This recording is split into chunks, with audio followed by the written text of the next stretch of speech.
Fala, gente rica, como é que vocês estão, doido? Eu espero que muito bem. Sejam muito bem-vindos ao canal. No vídeo de hoje, atualizaremos informações sobre Azevedo e Travassos Energia, trazendo os resultados operacionais do mês de julho. Vamos ver quantos barris mais a companhia conseguiu encher, visto que a produção no mês de junho veio com uma leve queda. Vamos ver se a companhia cresceu a sua produção ou se teve mais uma retração. Vamos falar também sobre a Itaúsa, atendendo o pedido dos inscritos. Vamos abordar aí os números operacionais. Tem também informações importantes sobre Datacom para pagamentos de proventos da Itaúsa. Lembrando que o conteúdo deste vídeo não sugere recomendação de investimentos. Trata-se apenas de um conteúdo para te deixar informado. Antes de entrar no vídeo, eu queria pedir para você que ainda não é inscrito no canal, se inscreva no canal, ative o sininho das notificações para ficar por dentro dos assuntos. Aí já deixa aquele like, faz aquele comentário top line para dar aquele incentivo para o canal interagir com a galera. Segue também no Instagram, deixarei o link aqui na descrição do vídeo para você seguir lá, caso queira, tá? Hype o vídeo, compartilha para dar aquela força. E sem mais converseiro, bora logo para o que interessa. Bom, vamos começar com coisa boa, né? Falando de bilhões de lucro, vamos começar aqui abordando os principais números da Itaúsa, uma ação que eu tenho em carteira, né? Não é novidade, quem acompanha aqui no canal sabe que eu tenho ações da Itaúsa, não trago conteúdo sobre a Itaúsa mais frequentemente por conta do engajamento mesmo, tá? Mas é uma ação que eu tenho em carteira, é uma das únicas que eu nunca vendi, tá? E passei por todos esses períodos aí de reclamação da galera que a Itaúsa distribuía aí 2 centavinhos de dividendo. Agora a Itaúsa vem voltando aí a aumentar o seu payout. E no segundo trimestre, mais um resultado muito bom, crescimento em todas as suas margens novamente, tá? A gente vê aqui um lucro líquido recorrente de 4 bilhões de reais, crescimento de 11%, um lucro líquido total de 4,1 bilhões, crescimento de 8%, e um ROI com crescimento de 0,7 pontos, superando aí os 18%, tá? E um ROI total de 18,5%, um leve crescimento aí de 0,2 pontos. E o valor de mercado do portfólio da Itaúsa superou aí os 159 bilhões de reais, um crescimento de 24%, tá bom? E o valor de mercado da Itaúsa ficou em 120,4 bilhões de reais. A gente vê aí que a ação valorizou bastante aí. 19% foi o aumento no valor de mercado da Itaúsa. Nos principais indicadores, além do lucro líquido recorrente de 4 bilhões, vemos também um lucro líquido por ação arredondando aí de 37 centavos, crescimento de 7% na comparação anual e 11% na comparação semestral, tá? A companhia reportou um ROI recorrente sobre o PL de 18,4%. A dívida líquida da companhia, 587 milhões de reais, a Itaúsa que liquidou várias emissões de debêntures aí e reduziu bastante a sua dívida e alavancagem, né? Uma retração de 30%, tanto na comparação anual quanto na comparação semestral. E o patrimônio líquido da companhia superou aí 89,5 bi, tá? No resultado individual gerencial da Itaúsa, a gente vê o Itaú ainda com uma predominância muito grande, né? Representando aí mais de 4 bilhões de reais no resultado financeiro da companhia. Nas demais investidas, a gente vê aí a Dextus, a Alpargatas, a Dextus, que reportou números mais fracos por conta aí de todos os problemas enfrentados pelo setor de celulose, tá bom? E também vemos as demais aí, né? Movida, AGEA Saneamento, Copa Energia, NTS, e as demais investidas da companhia. Falando de endividamento, vamos dar uma olhada aqui no perfil da dívida, indicadores de alavancagem da companhia. A gente vê aqui uma dívida que caiu 30%, como citado, né? O prazo médio aumentou cerca de 5 meses, mas ainda permaneceu aí na faixa de 6 anos. E o custo caiu aí 61%, né?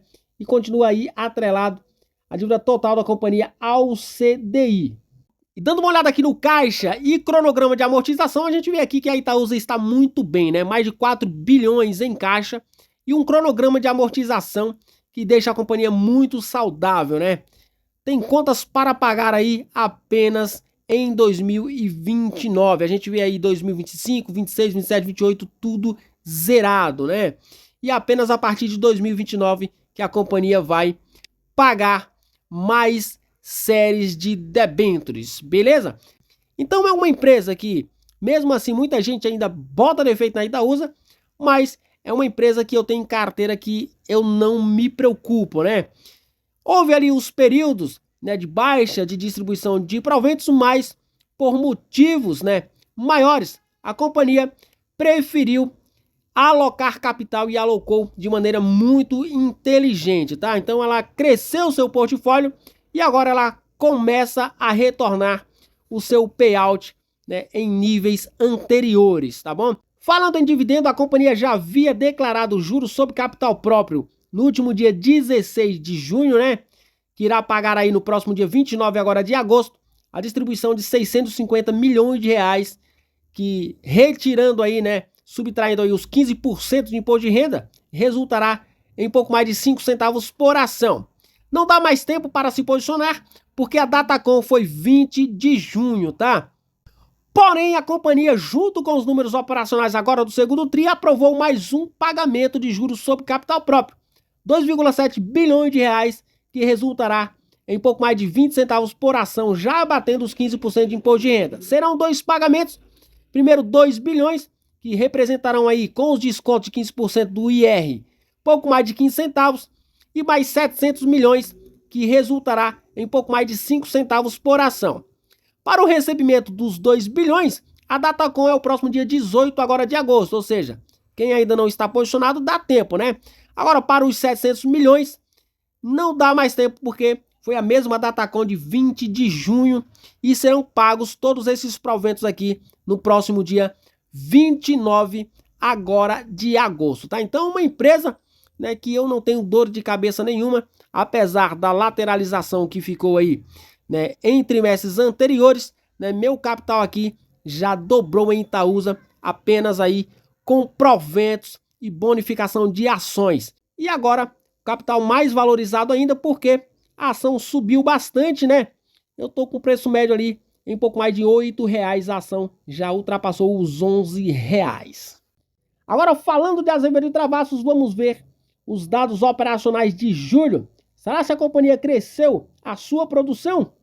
Bom, aqui a gente vê que a priquitaiada já começou a entrar em ação, né? Visto que a companhia assinou contratos de comercialização, então começou a produção de gás lá no polo da Fênix, né? Nos polos da Fênix, na verdade, na priquitaiada lá do Rio Grande do Norte. E aqui a gente vê que a produção bateu recorde, né? 190 barris por dia, né?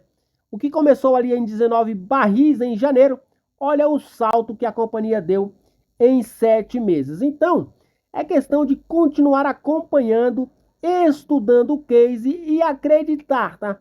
Porque não será do dia para a noite que a companhia atingirá os primeiros 1.000 barris. Agora, com a fusão com a APV, isso será acelerado. Os priquitos já produzindo de verdade aqui, atingindo 22 barris de petróleo. O Paulo Barrinha também segue produzindo, né? Aumentou também neste período, pulando aí de 77 barris para 104 barris. E o Polo Portucarão também aumentou a sua produção, pulando aí de 53 para 62 barris, né? O Polo Fônix Potiguar também saltou a sua produção de 0,6 para 22,9 barris. E o Paulo Barrinha de 0,4 para 0,6. E vemos ainda aqui o Polo Portucarão, que continua produzindo 0,4 barris. Aqui a companhia informa que encerrou o mês de julho com uma produção média diária de 190 barris, como vocês viram aí, e o último mês apresentou um aumento de 24% em relação a junho, né, que havia sido os 152 barris. E no detalhamento por participação societária da ATE nos ativos, a produção atribuída à companhia foi de 106 barris, mas a gente já sabe aí que a fusão se consolidando, toda essa produção será de uma mesma empresa, tá? Como eu citei aí, após a fusão, a produção já se somará ali em torno de 500 barris dia, ou seja, será um salto já, tá? O Paulo Barrinha teve a maior contribuição, seguido por Porto Carão. Um avanço importante foi o início da produção comercial de gás no campo de Priquito, possibilitando atingir 23 boy-d em julho, impulsionada pela restauração de poços.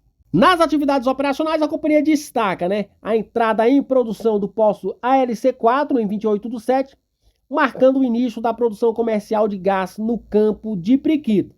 A avaliação em andamento do poço AND5 do Rio Grande do Norte, no campo de Andorinha, utilizando a sonda de produção terrestre também, e a produção está prevista agora para agosto. A continuidade também das atividades do contrato de compra e venda dos ativos da Brava, no Rio Grande do Norte, iniciadas em fevereiro pelo consórcio com a APV, que abrange aí aspectos operacionais, ambientais, regulatórios e adequações nas instalações de produção durante o período de transição. E também o início do processo de certificação das reservas de óleo e gás da Fênix, conduzido por auditoria independente, com emissão prevista dos certificados até setembro, ou seja, a companhia está acelerando.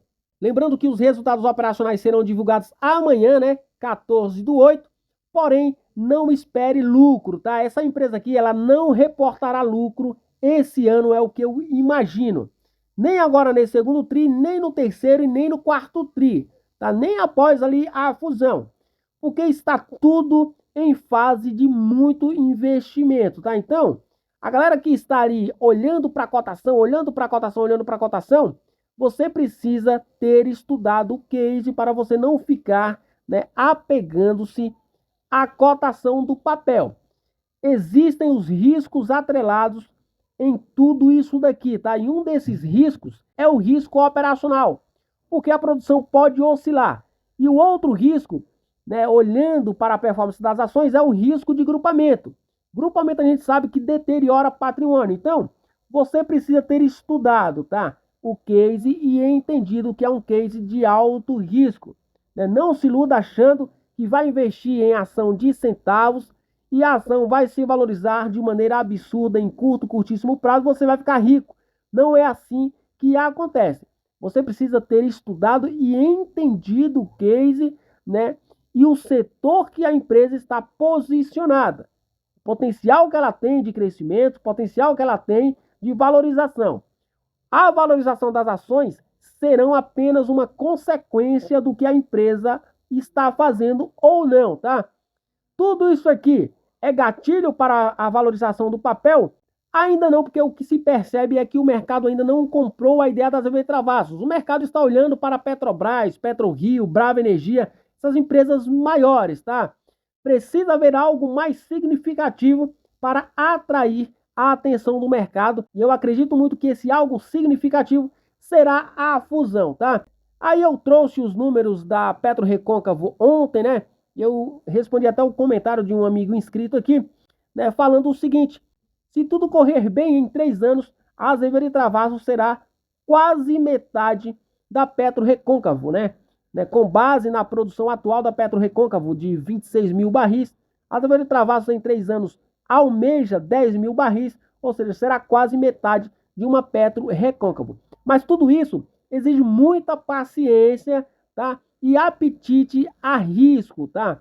Você precisa ter apetite a risco, você precisa ter paciência e você precisa ter principalmente estudado o case, tá? Para você não ficar aí sofrendo de maneira desnecessária olhando cotação. Isso aqui é a longo prazo e tem todos esses riscos que eu citei atrelado, tá? O risco de produção, o risco de mercado, um risco de grupamento, visto que o papel está nos centavos e a B3 não deixará, as ações nos centavos. Em algum momento, se não houver algo que faça o papel performar bem, eu falei aqui que não veremos números mais positivos em termos de lucratividade, mas tudo pode acontecer. De repente a empresa solta aí um lucro ou um resultado aí, mais bonito, e as ações sobem, Mas em algum momento, se as ações não subirem, temos aí até novembro, caso isso não aconteça, é claro que a empresa chama a B3 ali para um papo, para um diálogo, para tentar prorrogar o negócio, mas se mesmo assim nada acontecer, um grupamento será inevitável. Então você precisa estar ciente de tudo isso. Não é assim, você não é loteria isso daqui, tá? Você não deve entrar apostando, você precisa entrar entendendo, aonde você está pisando, beleza? O vídeo de hoje foi esse, espero que vocês tenham gostado. Forte abraço, até o próximo. Fui!